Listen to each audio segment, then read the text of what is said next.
He's a billionaire entrepreneur with quite a story to tell. Jim Axelrod has a Sunday profile of Mark Cuban. Is it impossible to stay connected to what most people would think of as a normal life? Yes and no. Always looking to unlock hidden value. It's not like my friends are rich. They're not. Multi-billionaire Mark Cuban, At the same time, if you're jumping on a plane and it's your plane, apparently finds none in either shy or retiring. The owner of the NBA's Dallas Mavericks, whose unrestrained dress downs of league refs have cost him millions in fines. obviously I'm incredibly impressed. A panelist on Shark Tank for the last 13 years. Rule number one, I'll teach you, don't over-negotiate. $550 for 11%. Done. Done, you got a deal. $5 million to build his factory. The kind of guy who loved playing himself on HBO's Entourage. You know what's going to happen? Mark's gonna make Gordon Gekko look like Mary Poppins. I will never forget this. Cuban Neither will I, Turtle. is one high-functioning multitasker. But these days, if you want to know what's grabbing his attention, As big a potential disruptor as this space has seen. That's the goal. check out his latest venture, Mark Cuban's Cost Plus Drugs, that aims to change the way we fill our prescriptions. How much of your head is cost plus eating up right now? About 99.99%. Financial, emotional, intellectual, all that bandwidth is going to cost plus.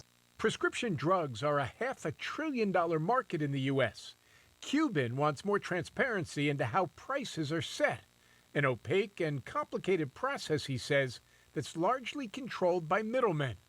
Cost Plus deals directly with manufacturers and consumers, offering more profits for those who make drugs and lower prices for those who take them. Let me make sure I understand this. Cost You see it. plus 15% for Yep. you, plus $3 pharmacy fee, because the pharmacist needs to get paid, and then $5 shipping if it's mail order. simple. Simple. Cost Plus Drugs offers 1,100 medications right now, mostly, but not all generics, like atorvastatin, the generic of the cholesterol drug Lipitor. Retail, $55.08 for 30 pills. Cost Plus, $3.60 for the same amount. When I was in my 20s and my 30s and my early 40s, it was all about how much money could I make. But at this point in my life where the next dollar that I bring in isn't going to change my life, my kids' life, their kids' lives, the capitalistic reward comes from having an impact. At the age of 64, Mark Cuban's been focused on the next dollar for close to 50 years, since he was a kid in Pittsburgh. Selling garbage bags door to door, selling magazines, selling candy door to door, You did all that. all that. Hi, my name is Mark. Do you use garbage bags? If you just call me every time you need garbage bags, they're only $6 per 100. I'll come and I'll just drop them off at the house. Once you're a salesperson and you know how to sell, there's nothing you can't do. That salesmanship developed alongside a certain toughness in his working-class Jewish home. The first time I ever got into a fight, some kid walked up and just punched me and started calling me a and of course I had to beat the hell out of him, but I go into my dad and saying, what's a Every generation has a reason to have fear, but every generation has a reason to have hope. He took those qualities with him to Indiana University, along with a penchant for risk-taking and thinking outside the box.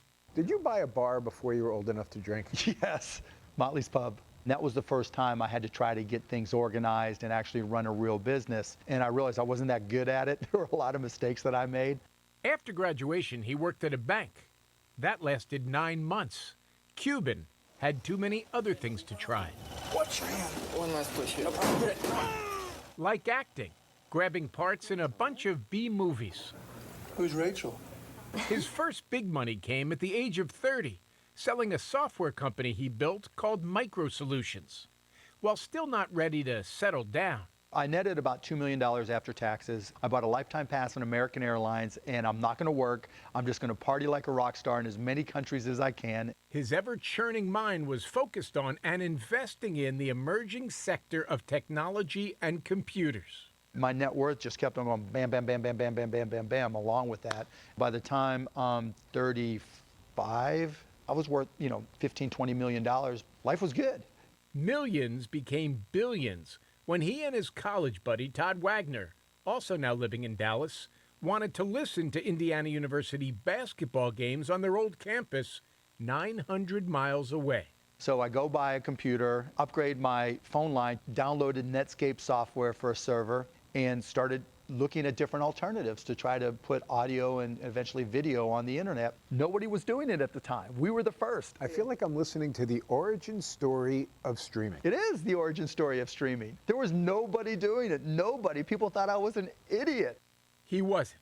You sell to Yahoo? Sold to Yahoo for $5.7 billion in stock. It was the craziest thing ever. Never in my wildest dreams did I think I could be worth $1 billion. I was ready to retire when I had $2 million, you know? If you were worth a tenth of what you're Yeah. worth, you would be just as happy. Yeah, of course. 1% of what you're worth. Yes. If I had my same family and everything, for sure. And the people who say that's easy for him to say, Yeah, of course. But if you talk to my friends from back then who are still my friends, they'll tell you I've got stuff, but hopefully I haven't changed all that much. We took him up on his idea to talk to his oldest pals, The big man, Bofi, Toda Pro, and Stu. getting them together at a lunch spot in Pittsburgh. he said, if you ask the guys I grew up with, I am the same guy. Different stuff, same guy. Yeah, I think so. A little more folded, but not that much more folded. But still the same guy. Same guy, meaning what the world sees of Mark Cuban now, they saw first, then. We got into stamps. I'd like to collect stamps, and Mark expressed an interest in stamps with the stamp show. We'd each go in with $20. I'd come out with some stamps, and Mark would come out with $100. It's amazing. It's like, how did you do that? Inefficient markets. You look for inefficient markets. Yeah. You buy them on the second floor and sell them on the first floor, right? Basically. Pretty much. Yeah. Which is how he got to shooting baskets That's all we need. We're done.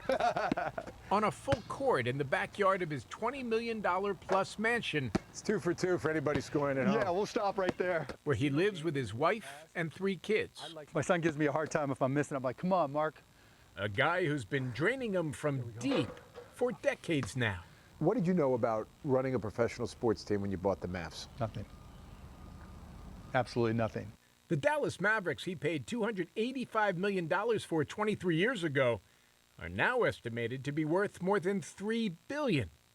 But remember, this is a guy looking for hidden value. The connection to your customer is stronger than anywhere else. You don't get requests from Make-A-Wish to sit down with a software programmer. A man who understands the role of good fortune in creating his great one. Do you walk around every day feeling like, man, did I get a good deal of the cards? Yeah. How does this happen to me? How do you explain it? I can't. Life is half random. There's half you have some level of control over, and half it is what it is. If I was born 5 years sooner, not during, the early days of the internet, you might not know my name. And I'm gonna never take it for granted and enjoy every stinking moment of it.